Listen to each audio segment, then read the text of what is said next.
ठीक है मैं रख सकता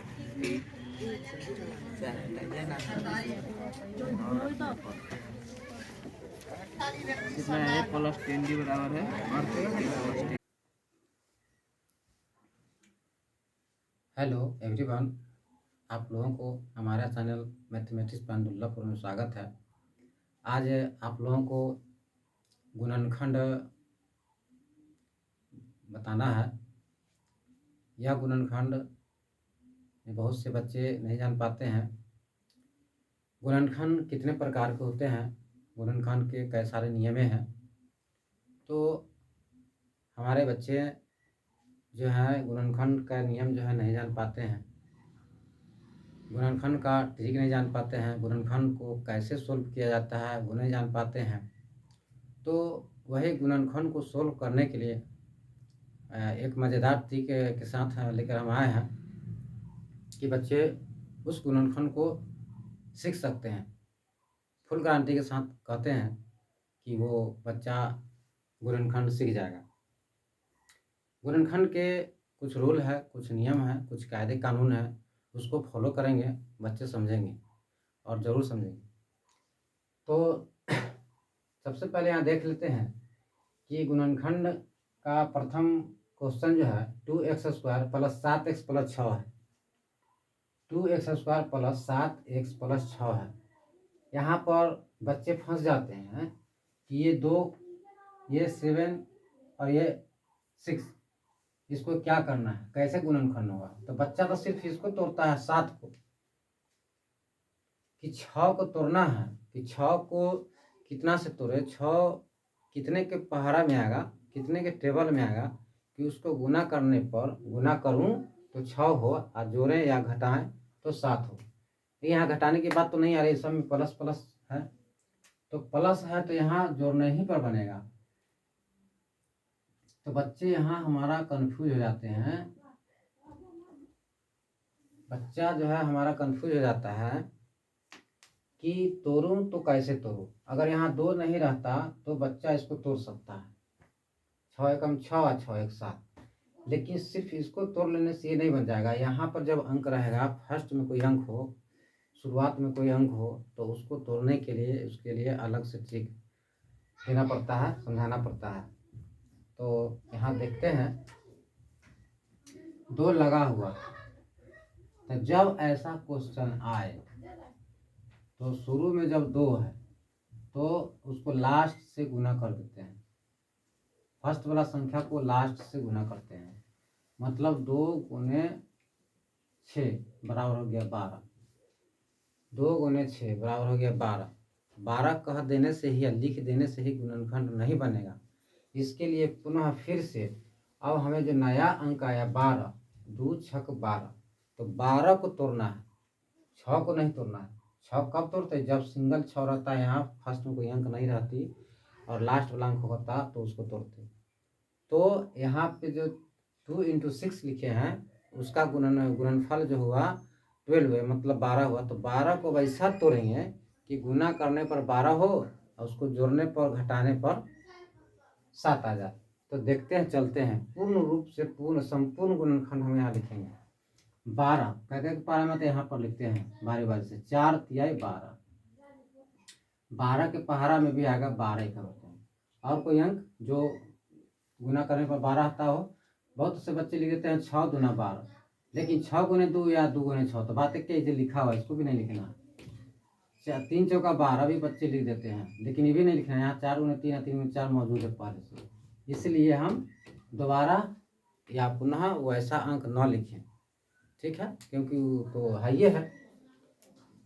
तो अब इसका गुणनखंड जो है शायद अब नहीं है इसके आगे, 2 छक 12, 4 ती 12, 12 कम 12, अब शायद नया कोई गुणनखंड इसका नहीं है।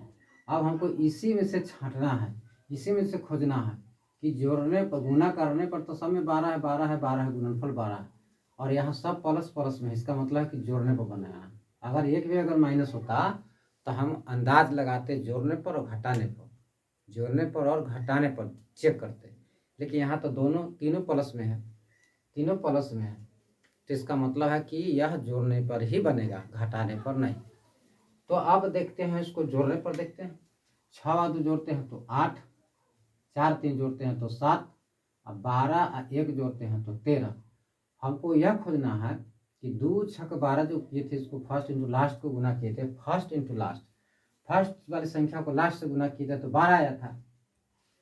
12 को तोड़ के देखे तो इतना हुआ और उसको जोड़ के देखे तो 8 7 13 हुआ। हमको 7 ढूंढना है कि 7 किस श्रेणी में है, प्रथम वाला, द्वितीय वाला, तृतीय वाला, प्रथम लाइन में, दूसरा लाइन में कि तीसरा लाइन में।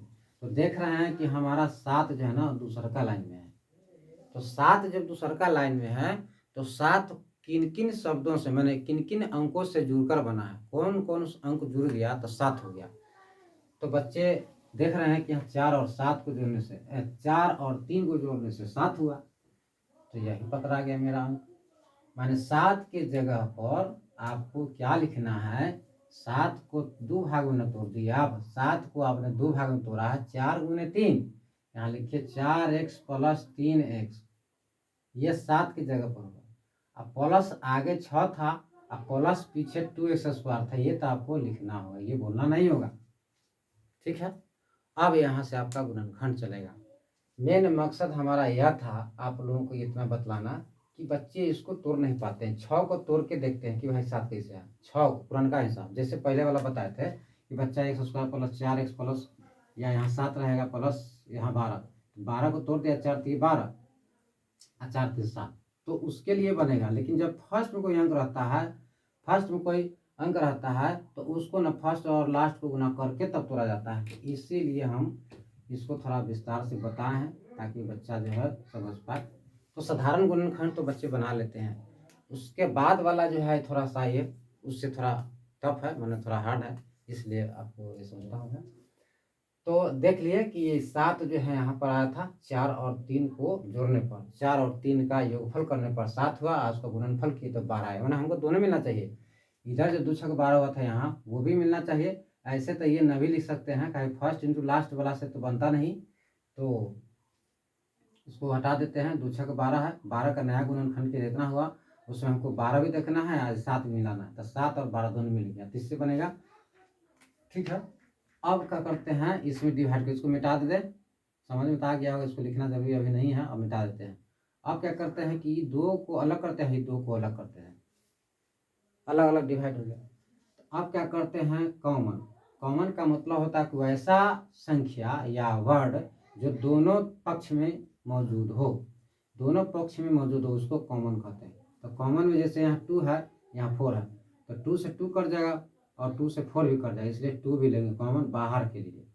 और यहाँ भी देखते हैं एक्स स्क्वायर, यहाँ एक्स के पावर 2 है, तो इसमें 2 एक्स है, इसमें 1 एक्स है, तो 1 एक्स भी निकालते हैं बाहर।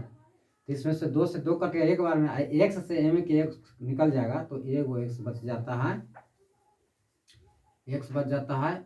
और इसमें आ जाते हैं तो 2 से 4 कट गया 2 बार में, और एक्स से एक्स तो निकल ही गया, 1 एक्स तो दोनों से निकल चुका है।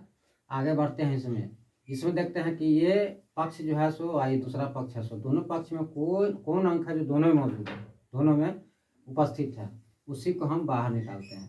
तो दोनों में देखने से पता चल रहा है कि 3 जो है वो है, 3 इसमें भी है और 3 गुणनखंड इसमें भी है गुणनफल के रूप में। तो 3 कम 3 और 3 दूना 6, 3 निकाल लेते हैं। 3 निकालने पर इसमें x बचता है, 3 से या 6 2 बार में कटेगा, कट गया। तो अब हमको यह देखना है कि जो हमने बनाया यह गुणनखंड हमारा हिसाब सही है कि गलत है, यहीं पर पकड़ा जाता है। तो देखेंगे चौखट के अंदर, ब्रैकेट के अंदर जितने भी संख्याएं लिखी हुई है, अगर दोनों के दोनों एक समान है तब हम समझ जाते हैं कि मेरा गुणनखंड सही जा रहा है। तो सबसे पहले क्या करेंगे, हम वही अंक लिख देते हैं, x प्लस 2 जो दोनों में मौजूद है, यहाँ और यहाँ भी जो दोनों में मौजूद है वही संख्या एक लिखिए, ये लिखिए चाहे ये लिखिए, ये लिखेंगे तो ये छोड़ देंगे, अगर ये लिखते हैं तो ये छोड़ देंगे, दोनों तो एक ही रूप है, तो एक लिखा गया। अब देखते हैं कि दोनों चौखट के बाहर कौन कौन अंक है, तो ये चौखट के बाहर 2x है, इस चौखट के बाहर 3 है तो 3 लिखते हैं। चौखट के बाहर वाला अंक को लिखते हैं, लास्ट में लिखेंगे तो दम सही भी होगा, या तो इस चौखट के बाहर वाला को पहले लिखिए या चौखट वाला को पहले लिखिए, हिसाब सही होगा, गलत नहीं होगा। तो दूसरी बात है कि चौखट के बाहर वाला जो अंक लिखे हैं तो पहले ई लिखें कि ई लिखें, तो भैया कोई भी आदमी समझ सकता है कि सबसे पहले जो आएगा सीरियल नंबर से उसको लिखना है ना। तो चौखट के बाहर ई है तो इसको लिखेंगे, इस चौखट के बाहर ई है तो इसको बाद में लिखेंगे। अगर उसको पलट देते हैं तो आप कहीं ना कहीं फंस जाइएगा, गलत हो जाएगा। ठीक है, इसलिए आंसर हो जाएगा आपका, ये आंसर हो गया। तो हम उम्मीद करते हैं कि आप लोगों को ये हिसाब समझ में आया ही होगा। आगे देखते हैं दूसरा देखते हैं 3x स्क्वायर है प्लस 10x प्लस 8, 3 को 8 से गुना कर दिए, 3 8 24। अब 24 का नया गुणनखंड करना है इसी की तरह। तो 24 तो आता है 6 चौका 24, 12 दूना भी 24, 8 3 तो है ये है 24। अब इसका 24 तो आ गया समय। अब देखते हैं 10 किस में जोड़ने पर। इसमें होता है 14, इसमें होता है 10, पकड़ा गया भैया। 10 तो पकड़ा गया, 10 पकड़ा गया। अब 10 को पकड़ के चलना है। यहाँ 10x लिखा था, छूट गया था। 10 के जगह पर क्या करना है, इसी की तरह 6 और 4 में इसको डिवाइड कर देना, 6x प्लस 4x, और उसके आगे का अंक 8 है, इसके पीछे का अंक 3x स्क्वायर। अब इसमें आपको कॉमन करना है, जाहिर सी बात है डबल दो कर देते हैं। तो इसमें क्या कॉमन आएगा, तो कॉमन के रूप में इसमें आ जाएगा 3 है, तो 3 से 3 अब 3 6 दोनों कर जाएगा, इसलिए 3 निकाल लेते हैं। x इसमें 2 है, इसमें x एक होते हैं, एगो x निकाल लेते हैं। इसमें से एगो x बच जाता है, इसमें से x निकल गया, 3 से 6 भी कट गया 2 बार में। अब इसमें आते हैं 4 और 8, 4 से 8 और 4 दोनों कर जाएगा, इसमें 4 निकाल लेते हैं। 4 निकल गया तो इसमें x बच गया, 4 से 8 कट गया 2 बार में। हिसाब सही कि गलत तब चेक कर लीजिए, x + 2 जैसे यहाँ था। तो जो मिल गया दोनों में जो मौजूद है, दोनों कोष्ठक में जो मौजूद है, दोनों कोष्ठक में से कोई एक को पहले लिख लीजिए, x + 2। उसके बाद वाला चौखट के बाहर जो पहरेदारी करता है, जो मैंने अड्डा करा के बैठा हुआ है, उसको पहले लिखिए। तो चौखट के बाहर जो 3x है, जो गार्डिंग का काम करता है, उसको लिखिए। फिर इस चौखट के बाहर जो 4 उसको लिख दीजिए। आंसर आपका क्लियर हो गया। धन्यवाद।